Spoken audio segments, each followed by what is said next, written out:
프랑스 오드프랑스 지방 우아즈 주에 속한 도시 노장시르 우아즈. 전략적 장소였기에 과거 백년 전쟁 등 여러 아픔을 겪었지만 모든 것을 극복하고 평화롭고 조용한 도시로 탈바꿈되었던 이곳. 1969년 1월 10일에 이러한 평화를 깨는 한 발의 총성이 울립니다.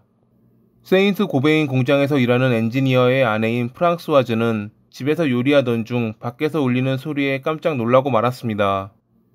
처음 들어보는 파열음, 집 창문이 깨지는 소리, 그리고 그와 동시에 갑자기 느껴지는 왼쪽 어깨의 통증. 그녀는 밖에서 저격당한 것이었습니다. 그나마 다행인 것은 맞은 부위가 어깨라 생명에 지장이 없었다는 것. 신고받고 출동한 경찰은 집에서 좀 거리가 있는 나무 옆에서 누군가 있었던 흔적을 발견합니다. 발사 각도로 보아 범인이 있었던 장소가 확실했죠.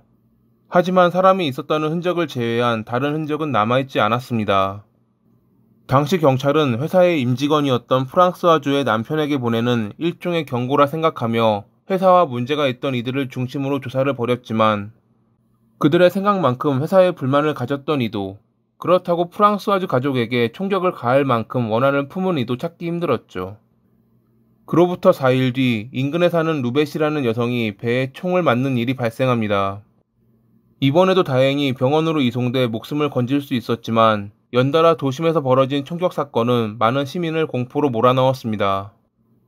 경찰은 두 사건을 동일범의 소행이라 발표했고 언론은 첫 범행 당시 나무 그림자에 숨어 범행을 저질렀던 것에 비추어 범인을 그림자 살인자라고 표현했습니다. 이때까지도 그들은 몰랐을 것입니다. 그림자 살인자라는 별명을 얻은 범인이 7년간 8명이나 살해할 줄은 말이죠.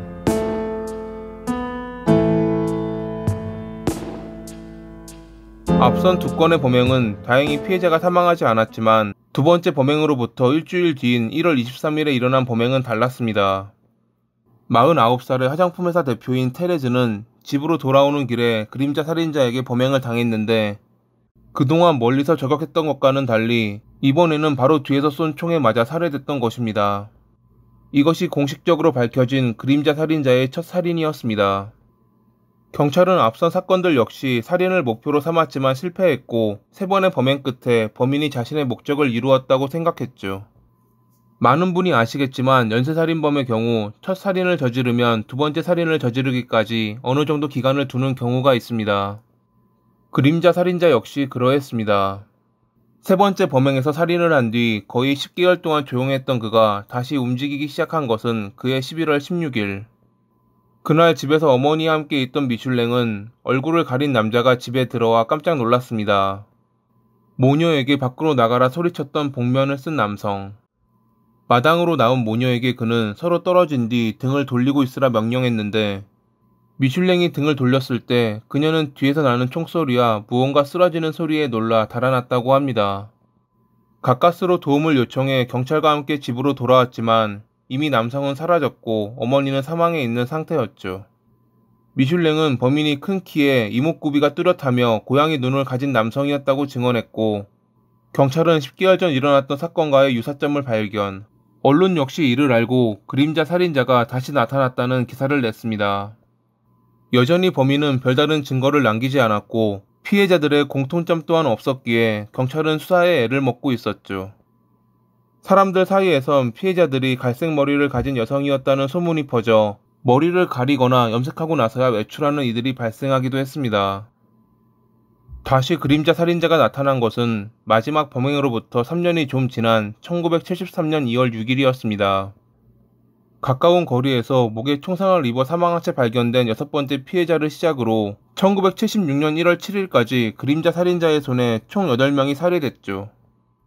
7년 동안 노장시르 우아즈에서 범행을 저지른 그림자 살인자를 잡지 못한다며 많은 이들이 경찰을 비난했지만 그들 역시 놀고만 있었던 것은 아니었습니다. 당시 사건을 맡았던 다니엘 경감은 여러 현장에서 범인이 남긴 패턴과 공동묘지에서 발생했던 사건에서 범인이 남긴 패턴이 다르다는 것을 발견했습니다. 분명 모두 그림자 살인자의 소행이 확실했지만 다른 범행들은 계획적이고 간음증을 나타내는 패턴을 남겼던 것에 비해 공동묘지에서 벌인 범행은 갑자기 일어난 듯한 당황한 패턴들이 남아있던 것입니다. 공동묘지에 범인과 관련된 무언가가 있다는 것을 직감한 다니엘은 주변 일대를 조사했고 묘지 근처에 있는 수도가에서 총알을 발견했습니다. 그림자 살인자는 여러 종류의 총기를 사용했는데 수도가에서 발견된 총알이 그가 사용한 총기 중 하나에서 발사된 총알과 일치한다는 것이 밝혀졌죠. 이 수도가는 묘지 외곽에 위치한 교회 뒤편에 가려져 있어 정기적으로 공동묘지를 방문하는 이가 아니라면 알 수 없는 장소였기에 다니엘은 이곳을 자주 찾는 이들의 명단을 출연했습니다. 그는 이를 용의자 명단이라고 확신했는데 명단에는 그의 예상처럼 그림자 살인자인 마르셀 앙리 바르보도 포함되어 있었습니다. 용의자들을 조사하던 중 범행이 일어난 날 마르셀이 전부 휴가를 냈다는 것을 발견했던 다니엘. 이것에 대해 지적했지만 마르셀이 어떠한 알리바이도 되지 못하자 다니엘은 곧 영장을 받아 그의 집을 수색했죠. 지하실에서 소음기를 비롯해 범행 당시 그가 입었던 옷, 범행 흉기가 발견되자 마르셀은 곧바로 체포됐습니다. 1941년 8월 10일에 증기기관차 차장으로 일하는 아버지와 섬유업에 종사하는 어머니 사이에서 장남으로 태어난 마르셀. 어릴 때부터 공장에서 일했던 그는 1960년 12월에 군에 입대했고 알제리 전쟁에 참여하기도 했습니다. 전역한 뒤 복싱과 유도를 배우고 낙하산 부대나 헌병이 되고 싶었지만 현기증을 자주 앓아 8번이나 시험에 낙방. 1964년에 결혼해 두 아들을 두며 평범한 가장이 되었던 그가 변한 것은 1968년에 어머니가 암으로 돌아가시면서부터입니다. 어머니가 돌아가시고 2주 뒤부터 그는 퇴근길에 작은 물건을 훔치는 것을 시작으로 여러 사소한 범죄를 저지르고 다녔습니다. 이 때문에 몇 번 체포되기도 했지만 말 그대로 사소한 범죄들이었기에 금방 풀려나고는 했죠. 평소 그런 사람이 아닌데 상처받아 그러는 것이라고 생각한 지인들은 그를 되레 위로해주곤 했습니다. 그가 용의선상에 오르게 된 계기가 되었던 공동묘지에는 어머니의 무덤이 있었다고 합니다. 자기 집 지하실에서 범행 흉기가 나오고 그것이 본인의 것임을 인정했지만 끝내 자신은 그림자 살인자가 아니라고 주장했던 마르셀. 5년의 조사 끝에 1981년 5월 25일에 열린 재판에서 그는 16건의 절도 및 5건의 살인으로 그해 6월 10일에 종신형을 선고받았습니다.